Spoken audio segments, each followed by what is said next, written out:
धरती भई एकचोटि सहेर हेर अरूले कुल्चिएको, आगो भई एकचोटि जलेर हेर अरूले तापेको।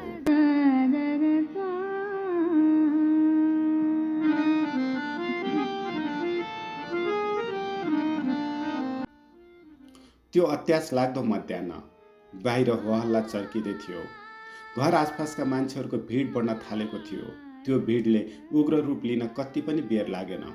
त्यसबेला डल्लुको घरभित्रै थिए पूर्व प्रधानमन्त्री झलनाथ खनाल, रवि लक्ष्मी चित्रकार, उनका छोरा र केही सुरक्षाकर्मी। बाहिर चर्को नाराबाजी भइरहेको थियो। त्यसै भिडबाट कसैले घरको झ्यालमा ढुङ्गा प्रहार गर्यो। एक दुई गर्दै ढुङ्गाको वर्षा हुन थाल्छ। केही क्षणमै माहौल तनावग्रस्त बन्छ। हतार हतार चित्रकार माथिल्लो तल्लामा चढिन्। उनलाई लागेको थियो ढुङ्गा मुढा गरेर यो हुल फर्किनेछ। क्षणभरमै परिस्थितिले रूप फेर्छ। त्यसपछि जे भयो त्यो उनको कल्पनाभन्दा पनि भयावह बन्यो। कसैले पेट्रोल बम घरभित्र हान्यो। केही बेरमा आगोको मुस्लो घरभरि फैलियो। बाहिर निस्किन सक्ने अवस्था भएन। उनी अझै माथिल्लो तलामा चढिन्। धुवाँ एकदम कडा थियो। सबैतिर अन्धकार छायो। थोरै अगाडि देख्न पनि मुस्किल भयो। बाहिर बरन्डामा निस्कन कोसिस गर्दै थिइन्। सास फेर्नै गाह्रो भयो। उनी ढलिन् र अचेत भइन्। त्यो धुवाँ एकदमै पोल्ने खालको थियो। छोएको मात्रै थियो, हात जलिहाल्यो। कहाली लाग्दो क्षण सम्झिँदै रवि लक्ष्मीले भनिन्, त्यो बेला पीडाभन्दा पनि सास कसरी फेर्ने भन्नेमा थिए। त्यसपछि के भयो उनलाई थाहा भएन। झलनाथलाई सुरक्षाकर्मीले घेरा हालेर सुरक्षित स्थानमा पुर्याइसकेका थिए। छोरा पनि जसो तसो घर बाहिर निस्कन सके। तर रवि लक्ष्मी कतै देखिनन्। झलनाथले श्रीमती घरमै परेको आशंकाले घर जान्छु भन्ने जिद्दी कसेपछि सेना परिचालन भयो। तर घरको भुइँतला दन बलिरहेको थियो। भित्र पस्ने असम्भव थियो।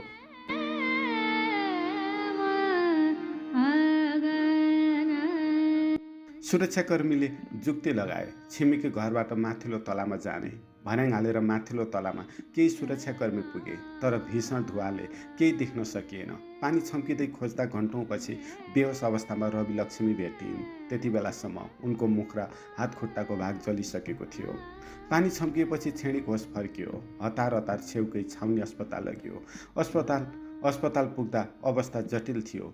चिकित्सकले तुरुन्तै कीर्तिपुर अस्पताल रेफर गरे, जहाँ जलन सम्बन्धी उपचार हुन्छ। 2 दिनसम्म उनी बेहोस थिइन्। जब होस खुल्यो उनको देब्रे हात काटिएको थियो। डाक्टरहरू बिचकै कुराकानीबाट हात काटिएको थाहा पाइन्।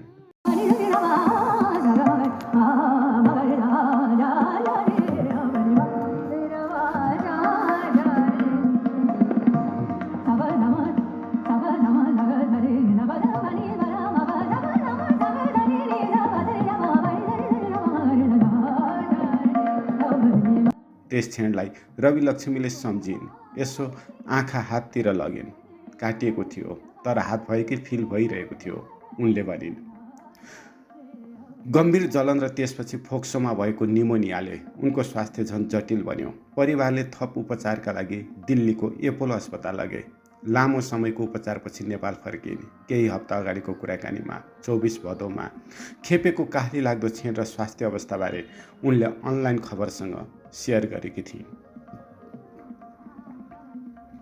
नेपालमा जलन अस्पताल हुँदाहुँदै भारत जानुपर्ने अवस्था किन आयो भन्ने प्रश्नमा रवि लक्ष्मीको जवाब थियो, नेपालमा आवश्यक औषधि पाइएन। जलनको उपचारका क्रममा विभिन्न शारीरिक समस्या देखिन्छन्, जसका लागि अन्य विशेषज्ञ चिकित्सकको आवश्यक पर्छ। तर हाम्रो स्वास्थ्य सेवा यस्तो बहुआयामिक सङ्कट टार्न सक्षम भएन। एपोलोको उपचार अनुभवले रवि लक्ष्मीलाई फरक चित्र देखायो। डिपार्टमेन्ट बीचको बलियो कोअर्डिनेसन, समस्या देखिन साथ सम्बन्धित विशेषज्ञ, छिटो निर्णय लिने क्षमता। यहाँ राम्रो प्रयास भएको थियो उनी भन्छन्, तर औषधि नै नहुनु ठुलो कमजोरी बन्यो। कीर्तिपुर अस्पतालप्रति उनी कृतज्ञ छिन्। जलन उपचारमा नेपालको केन्द्र मानिने कीर्तिपुर अस्पतालका स्वास्थ्यकर्मीले नै ज्यान बचाए। अहिले स्वास्थ्य अवस्था क्रमशः सुधार हुँदैछ। खानपानमा खासै रोग छैन, तर उनको दैनिकी पूर्णतया परिवर्तन भएको छ। पहिला बिहानै उठेर घर सम्हाल्ने, अरूलाई सेवा गर्ने हात आज अरूको सहयोग खोज्छ।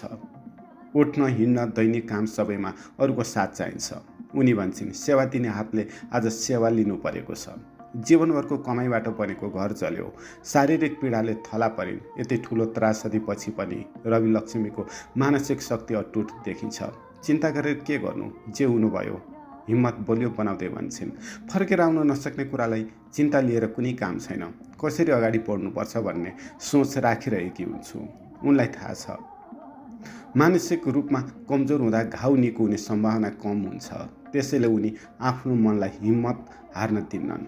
अनुशासन, धैर्य र सहयोग लिएर उनी अगाडि बढिरहेकी छिन्। किनकि थोरै हेलचक्राइ गरे पनि घाउमा सङ्क्रमण फैलिन सक्ने जोखिम हुन्छ। आन्दोलनको उग्रताले निर्दोष जीवनमा पारेको चोट निको हुँदैछ। रवि लक्ष्मी भन्छन् रिकभर ढिलो छ, धीरता राखेको छु। हात खुट्टा पिठ्यू टाउको लगायतका अङ्ग जलेका छन्। ओछ्यानमा 24 घण्टा बस्नु पर्दा थप पीडाले सताउँछ। बाहिर घाउ निको भइसकेको देखिए पनि भित्रसम्म गहिरो जलनले बेला बेला कष्ट दिइरहन्छ। कहिलेकाहीँ फोका उठ्ने दुख्ने समस्या बल्झिरहन्छ। पुरै निको हुन झन्डै 1 वर्ष लाग्ने चिकित्सकले बताएका छन्। राजनीतिक परिवारसँग जोडिँदा आउने आरोप, सामाजिक आक्रोशलाई उनले सहजै लिएकी छन्।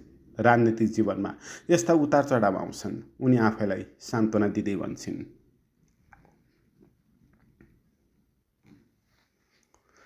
रवि लक्ष्मी जब अस्पतालको शैय्यामा थिइन्, शारीरिक भन्दा बढी मानसिक पीडाले सताइरहेको थियो। जलन घाउको उपचार महँगो थियो।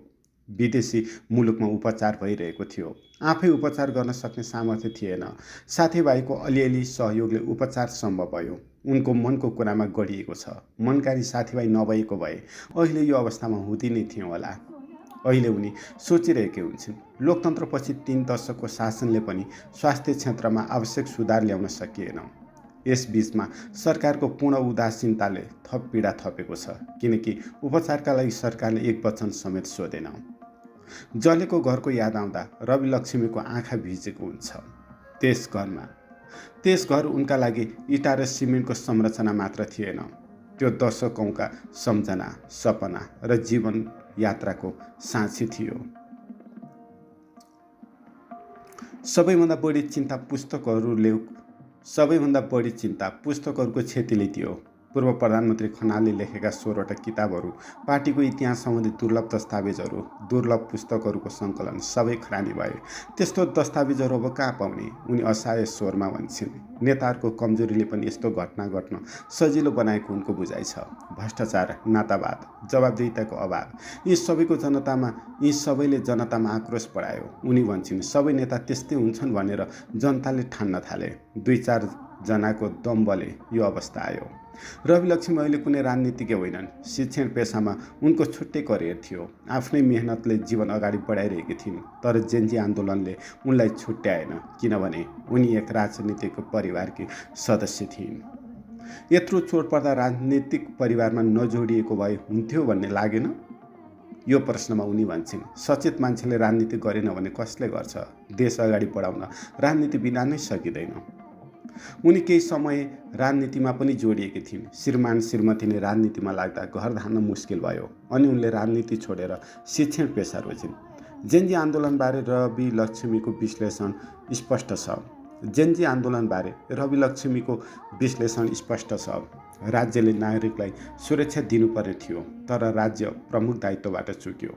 विकास गरेर मात्र हुँदैन, त्यसलाई रक्षा गर्न सुरक्षा पनि उत्तिकै महत्त्वपूर्ण हुन्छ, उनी भन्छन्। कुराकानीको बिट मार्दै रवि लक्ष्मीले निष्कर्ष सुनाइन्। अब देशको अवस्था सुधार्नुपर्छ। राजनीतिक दलहरूले जनताभन्दा टाढा बसेर एकलौटी निर्णय गर्नु हुँदैन। जनताको कुरा सुन्नुपर्छ।